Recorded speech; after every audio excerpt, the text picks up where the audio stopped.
حضرت علی چونکہ بڑے دھانا تھے، مصلے پہ بڑھ رہے ہیں، جماعت کری کرنی، اللہ اکبر کہہ رہے ہیں، بندوں کا خیال تھا نماز لیٹ کرانی ہے،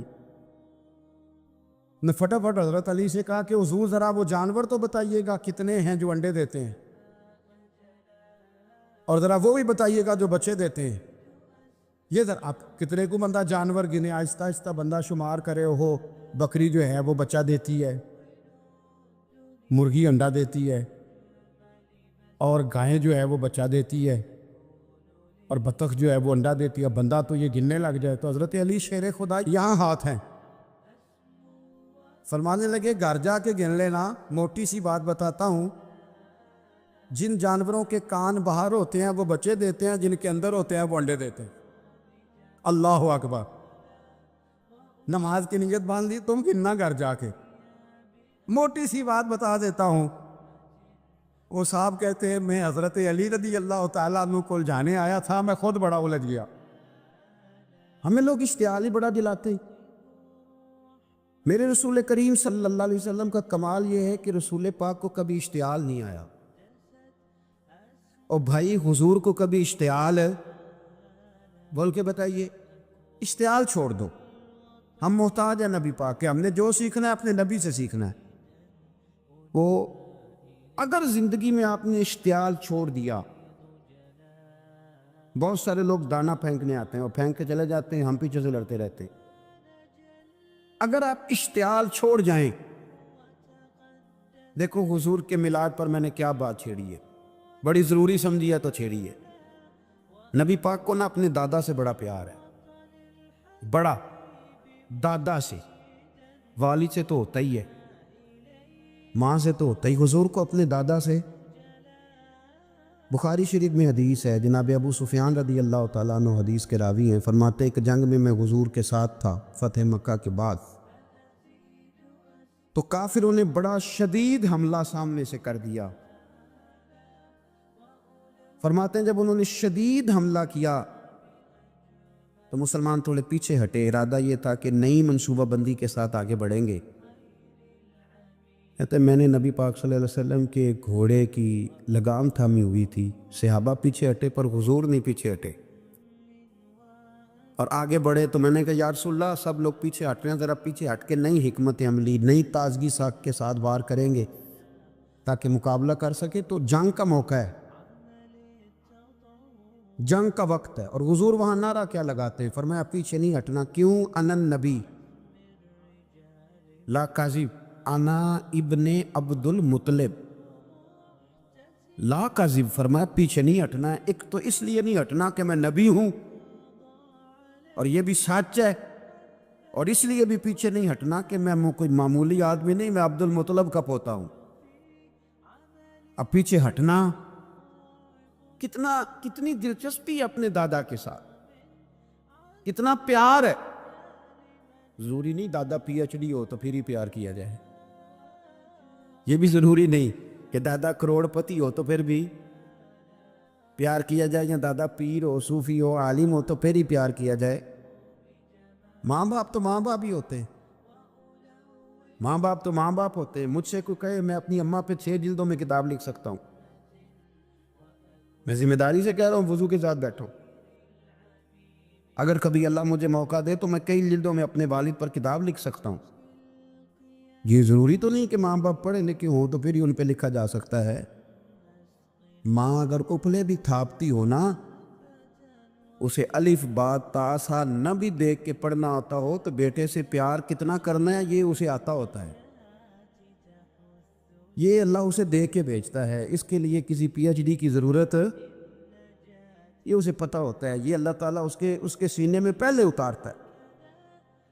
نبی پاک صلی اللہ علیہ وسلم کو بڑا پیار، انا ابن عبد المطلب، اور میں کوئی معمولی آدمی نہیں، میں عبد المطلب کا پوتا ہوں۔ یہ جنگوں میں حضور اعلان کرتے۔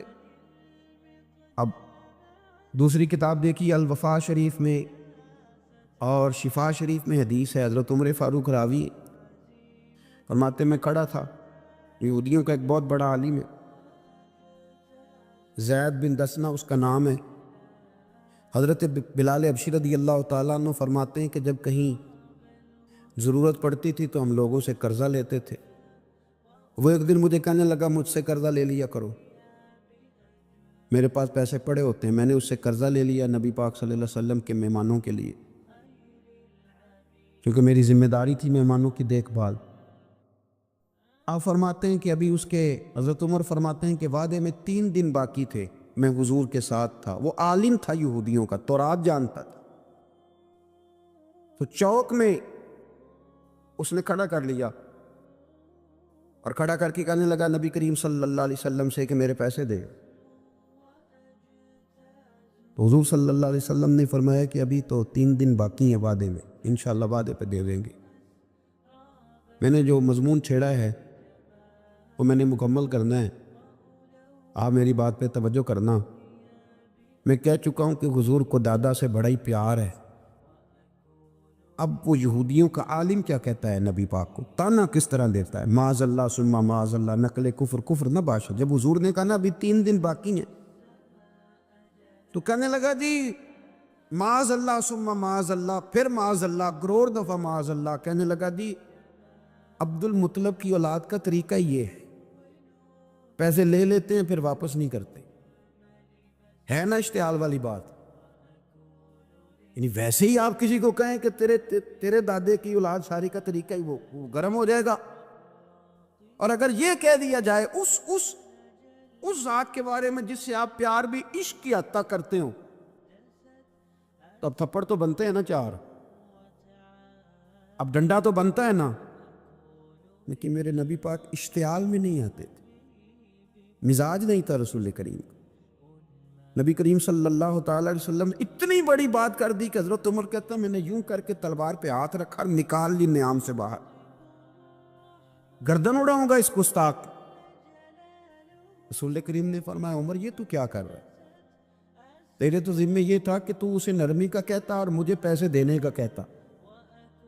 اب اس طرح کر، اسے فلاں جگہ لے جا، وہاں کھجوریں پڑی ہیں، تول کے دے دے، چل 2 کلو زیادہ بھی دے دینا. تو حضرت عمر فاروق رضی اللہ تعالیٰ عنہ کہتے ہیں میں نے کہا حضور زیادہ کس بات کی، میں تو پوری بھی ذرا ناپ تول کے دوں گا. اور احتیاط سے کس بات کی زیادہ، اس نالائق کو زیادہ دوں؟ حضور فرمانے لگے زیادہ اس لیے دینی ہے کہ تو نے اسے ڈانٹا ہے، تو نے تلوار دکھائی ہے، اب 2-3 کلو زیادہ دینی.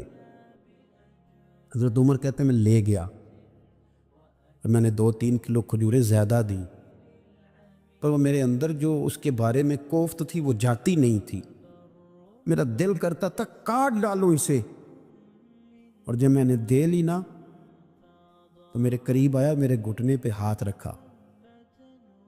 آنسو بڑے قیمتی ہوتے، ایک کبھی نکلتے.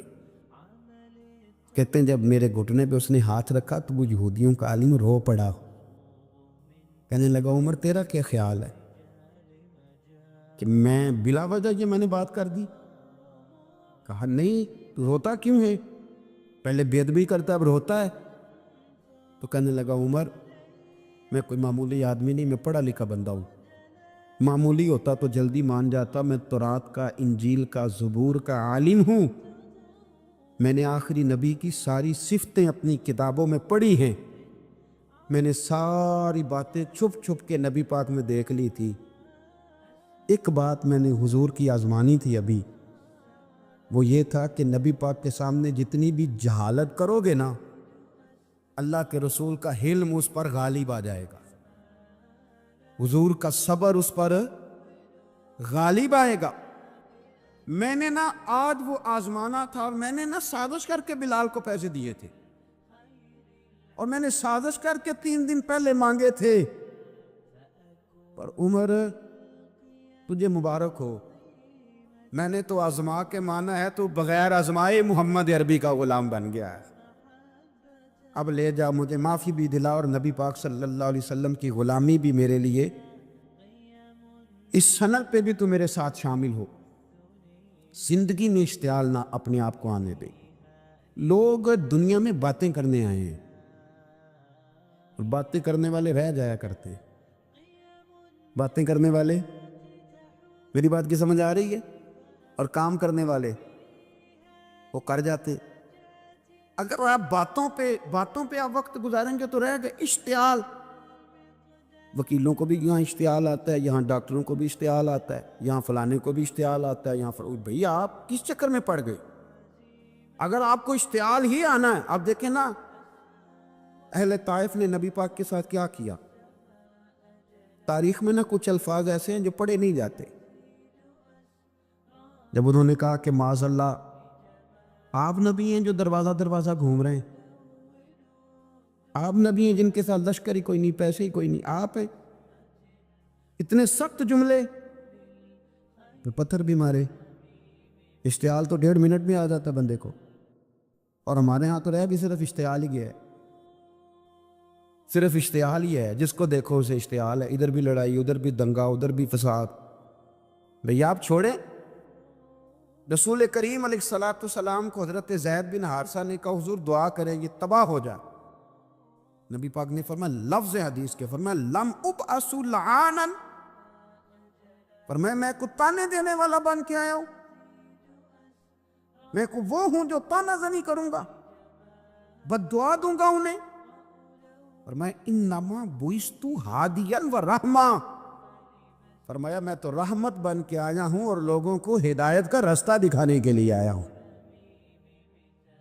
زندگی میں کبھی بھی اشتعال. ایک بات اور کرنی ہے آپ سے, اس پر بھی آپ نے خاص توجہ کرنی ہے, جو ہمارے لیے سرکار کی محتاجی میں سے خیرات ہم نے لینی ہے, وہ یہ ہے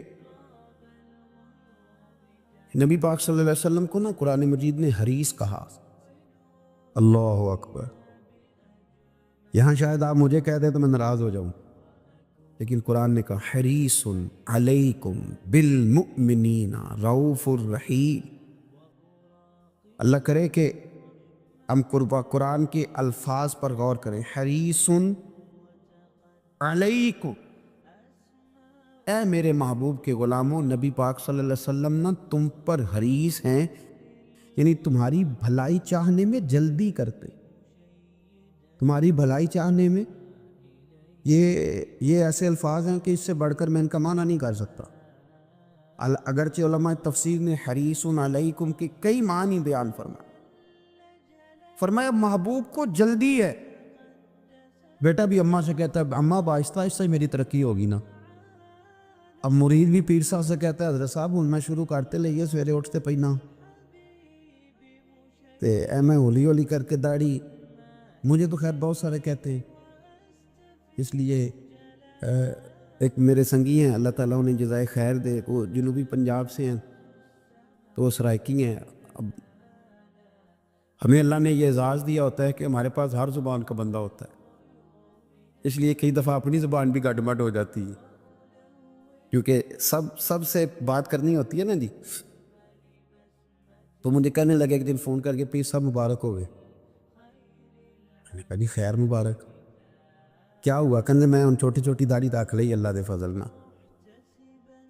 میں کہا چلو میں تیری مبارک قبول کتی تو مہربانی کری انہوں کھاد شاد باندھا رہی تاکہ تھوڑی بڑی بھی ہو بھی جائے کہ مبارک ہوئے. میں چھوٹی چھوٹی میں کہا چلو اللہ کریم خیر کرے گا, بڑی بھی ہو جائے. حالانکہ داڑھی کا کوئی وزن ہی نہیں ہوتا, کیوں ہوتا ہے نہ چھوٹی کا نہ بڑی کا.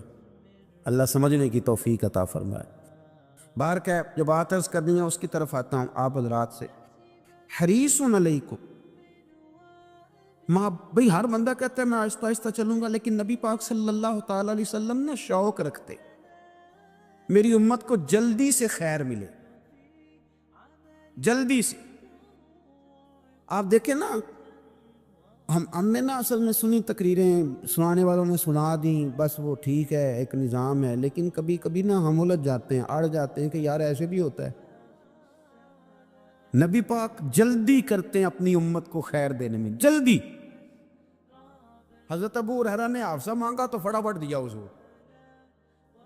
حضرت جابر ابن عبداللہ نے کہا حضور گھر میں غربت ہے تو فرمایا یہ کلو لے جا, کھول کے نہ دیکھنا کھجورے, کھاتا رہنا ختم کوئی نہیں ہوگا. جس نے جو مانگا نا جو ذرا جلدی کر. مرنا ہے پھر قبر میں جانا ہے, پھر قیامت تک قبر میں لیٹنا ہے, پھر قبر سے اٹھنا ہے. وَإِذَا الْقُبُورُ بُعْثِرَتْ عَلِمَتْ نَفْسٌ مَا قَدَّمَتْ وَأَخَّرَتْ, پھر وہاں سے اٹھ کے حساب دینا ہے. حساب کے بعد جنت دوزخ کا فیصلہ ہونا ہے. اور میرے نبی پاک صلی اللہ علیہ وسلم کو بڑا شوق ہے امت جلدی جلدی جنت میں جائے. لہذا فرمایا ابو بکر تو بھی جنتی ہے. حضور وہ قبر، وہ اٹھنا، وہ حساب کتاب، فرمایا میں جانوں اللہ جانے. عمر تو بھی جنتی ہے، عثمان بھی جنتی ہے، علی بھی جنتی ہے، طلحہ بھی جنتی ہے، زبیر بن عوام بھی جنتی ہے، طلحہ بن عبید اللہ بھی جنتی. 10 بندوں کو نہ کھڑے کھڑے جنت. امام حسن اور حسین پیچھے کھیل رہے تھے تو پوچھ لیا کسی نے حضور یہ 10 تو جنتی ہیں، تو فرمایا جو پیچھے ہیں تو کہا سید الشباب اہل الجنہ، یہ جنتی ہیں اور یہ جنتیوں کے سردار ہیں. آپ ذرا پلٹ کے دیکھ لیں کس طرح حضور نے، اور یہ اس شوق کو آپ سمجھیں. ہمیں تو شوق ہی کوئی نہیں. اب یقین کریں نہیں شوق، زیادہ سے زیادہ شوق ہوگا تو اپنے بیٹے کے حق میں ہوگا کہ جلدی جوان ہو جائے. اور اس میں بھی ہماری ڈبل لالچ ہوتا ہے کہ بچہ جوان ہو جائے اور میں کبھی بوڑھا بھی نہ ہوں. یہ بھی جوان ہو جائے اور میں بھی جوان ہی رہوں. بھئی یہ تو نہیں نہ ہو سکتا. اگر وہ جوان ہوگا تو پھر آپ کو بوڑھا ہونا پڑے گا، لیکن ہمارا ڈبل لالچ ہے. یہ بھی جوان ہو جائے اور میں بھی جوان ہی رہوں. یہ ہو سکتا؟ نبی پاک صلی اللہ علیہ وسلم نے فرمایا، آپ ذرا غور کریں، فرمایا وہ بیر رومہ ہے جو خرید کے دے دے گا میں اسے جنت کی بشارت دیتا ہوں. فرمایا جو مسجد بنائے گا میں گارنٹی دیتا ہوں اپنے لیے جنت میں مکان بنا لے گا. میرے رسول کریم علیہ الصلوۃ والسلام جنت کو آسان کرتے چلے گئے. فرمایا 2 چیزوں کی ضمانت دے دے، زبان اور شرمگاہ کا غلط استعمال نہ کرنا، میں تجھے گارنٹی دیتا ہوں کہ رب تجھے بغیر حساب کتاب جنت عطا کر دے. جلدی کے ساتھ حضور نے یہ شوق پیدا کی. ہمارے ہاں نا ہر معاملے میں تیزی ہے.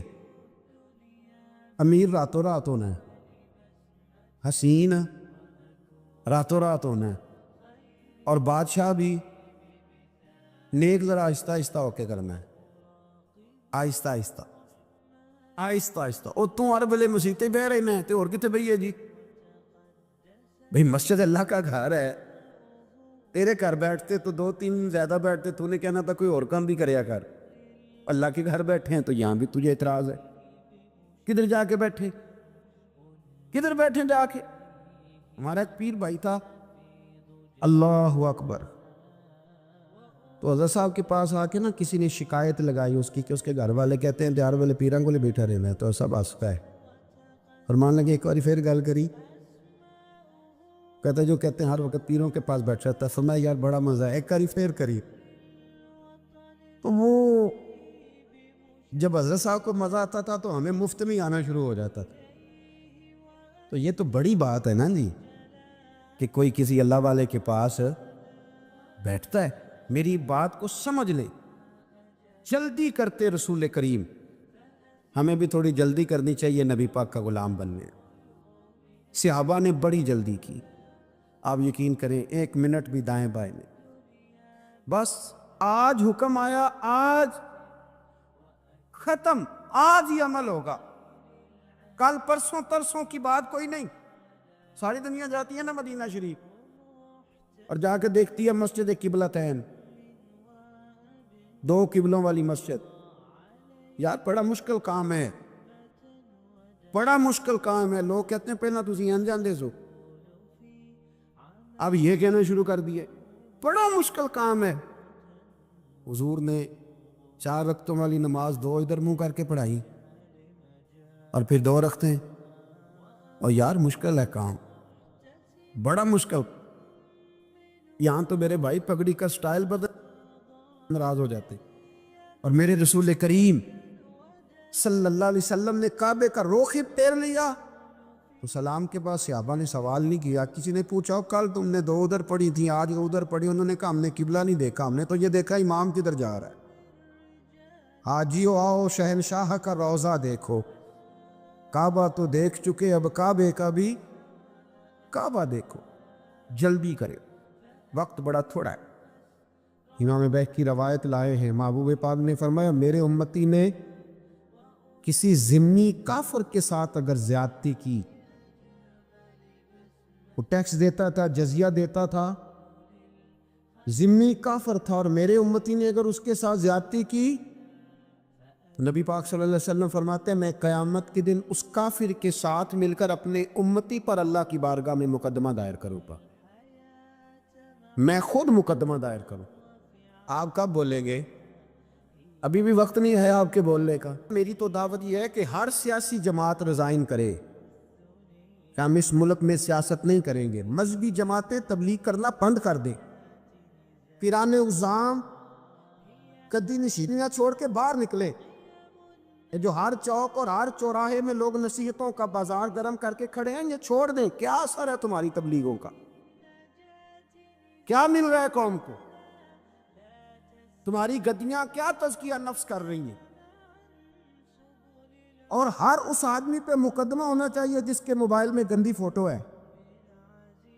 ہر وہ آدمی مجرم ہے جو کند دیکھتا ہے، کند آگے تقسیم کرتا ہے۔ ایسے ہی ایک دو آدمی کا نام لگا کے چپ کر گئے ہو، صبح قیامت کے دن میں مجھے بھی پوچھا جائے گا اور آپ کو بھی پوچھا جائے گا۔ ہر ایک آدمی دوسرے پہ بوجھ ڈال کے خاموش ہو جاتا ہے۔ حکومت نے غلط کیا، حکومت بنوائی کس نے تھی؟ کس نے ووٹ دیا تھا؟ برابر کے شریک ہیں ان کے جرموں میں جو ان کو ٹھپے لگاتے ہیں، چپ کر جاتے ہو تنقید کر کے۔ حضرت سیدنا امام مالک رحمۃ اللہ علیہ فرمایا کرتے ظالموں کا مددگار بھی ظالم ہوتا ہے، تو ان کو ٹھپے لگانے والا ظالم نہیں ہوتا؟ وہ نہیں مددگار ظالموں کا؟